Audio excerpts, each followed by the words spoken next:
Oh wow, look who's back. Glory to God.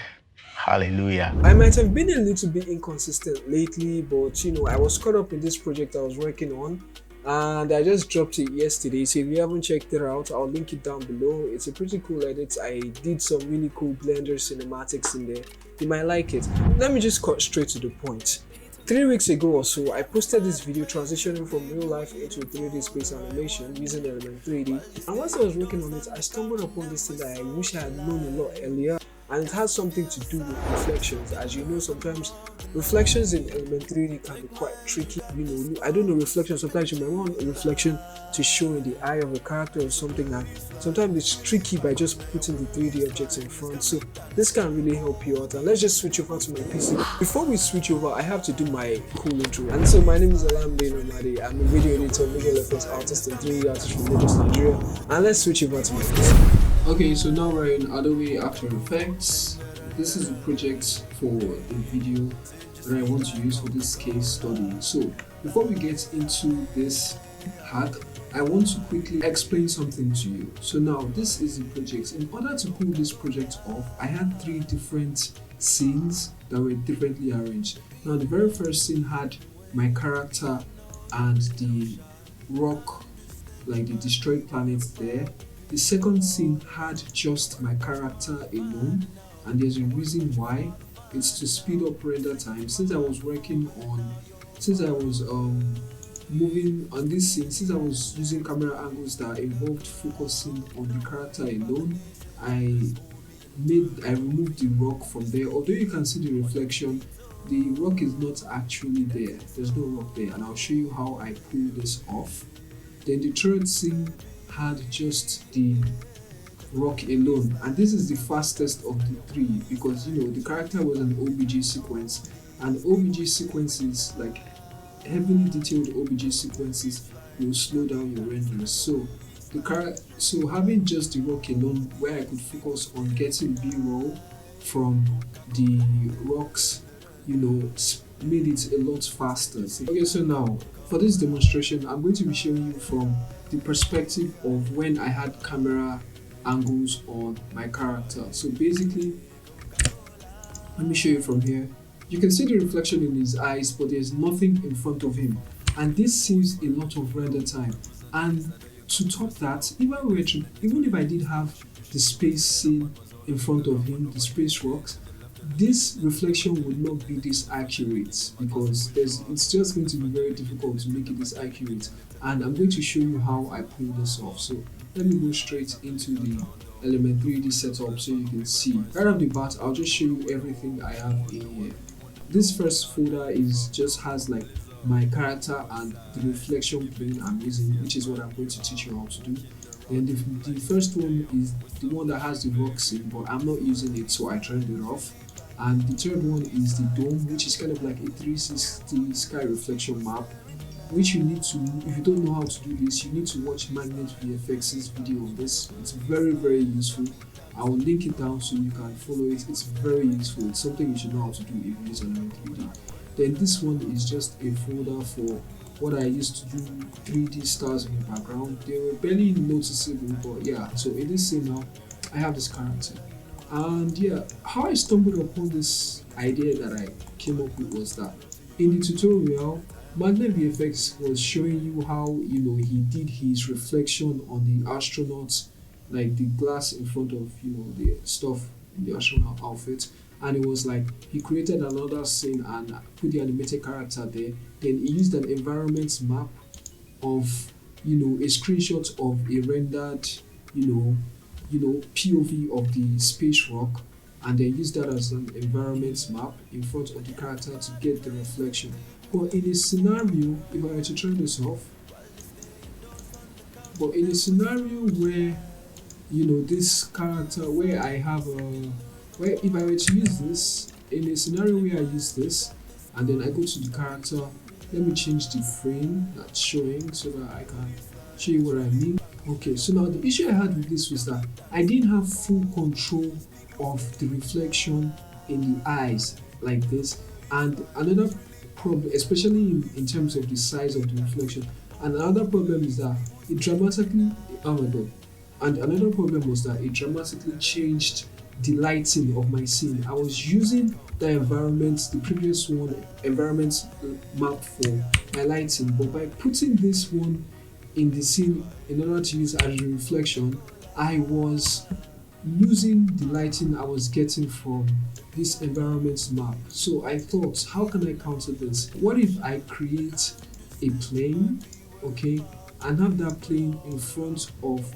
the camera, in front of the character, in front of the character's eyes. Let me just in front of the character's eyes, okay, and then I texture that plane, using that same screenshot you wanted to use for the environment map, but instead I use it as the texture for the plane. I might have to rotate the plane later or just use the one that I used for I also use it for the illumination, okay, or I could just do that, go to illumination, use the diffuse color, set it to 100, okay, whichever way, and this way I have full control of it. If I go to the character now, let me change this back to 190.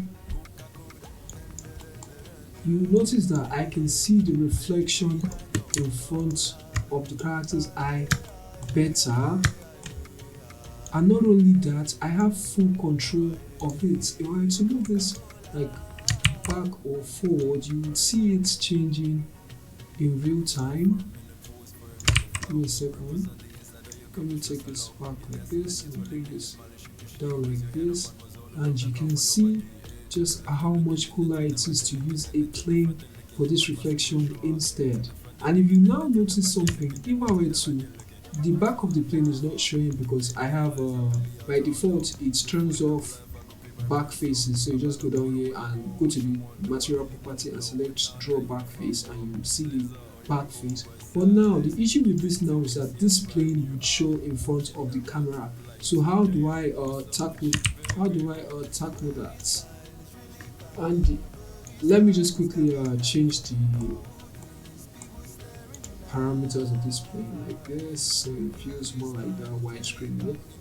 Okay, so the problem is now, how do I tackle this showing in front of the camera? That's simple. If you select that plane and you go to the material properties, you will see an option to make it invincible. Like if you turn off invisible to the camera, it would show in reflections.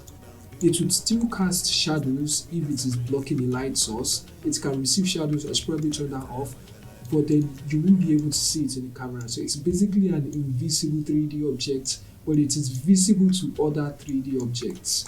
So if I probably wanted to make it not show in his eyes, I'll probably turn off visible to reflections, but I want it for reflections, so I'll leave that on. I don't want it to cast shadows, I'll turn it off, and I don't want it to be visible to the camera, and I turn that off.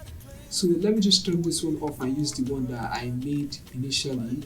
And if I should go to the material properties, you should see it there in visible to camera, and you can see it there. So I used the illumination for this one so that it would show properly in the eyes. And yeah, that was basically what I did. And the reason why this method is a lot better is because you have full control of this. Like, let me just go to the eyes, then go to this plane and just control the way it moves, maybe forward or backwards, left to right. It's just insane. And I just, to make it more sure, I just turn off visible to camera, and I still have my reflections. And to top that, I don't lose the lighting from my HDRI in my scene. My environment map still remains there. I have a fully controllable, reflection, whatever, pane or reflection panel or whatever it is. Oh my god, English.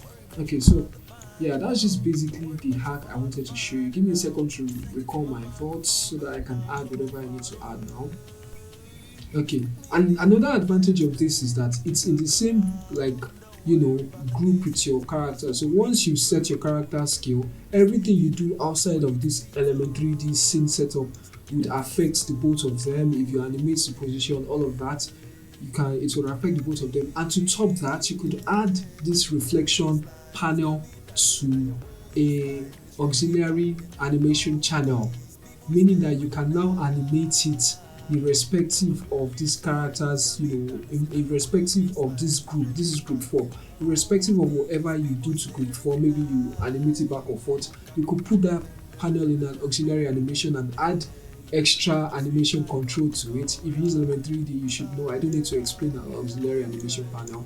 So probably when you learn that, you'll understand what I mean. So okay, future media here. I forgot to add some things. So basically, this is just overall better. Like I said before, it will save you render time in terms of the fact that you don't have to place these actual 3D objects in front of the character,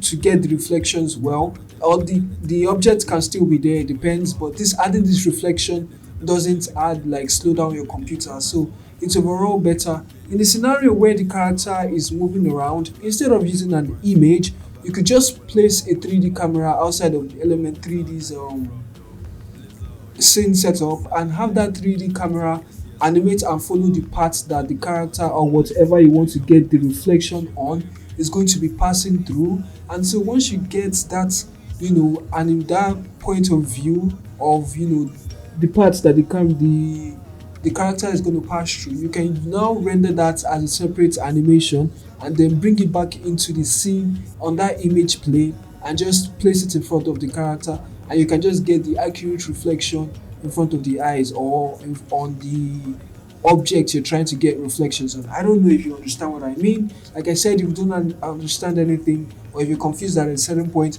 let me know in the comment section. I'll do my best to respond to you and try to help you through it. After all, what am I here for? Yeah, that's just what makes this particular Technicolor, and I wish I knew this a lot sooner because I was trying to work on the project. I remember August 2020 where I had this issue where I was trying to get reflection in front of the character's glasses and I was struggling to make it work and it just wouldn't work, and I wish I knew this technique then. But yeah, yeah, so if you like this video, please drop a like and subscribe. Be sure to check out my new VFX's tutorial and his work. He's so cool. And yeah, peace. Just thought I would share this. Thanks for watching. It's really banging, now your waistline has got me dancing.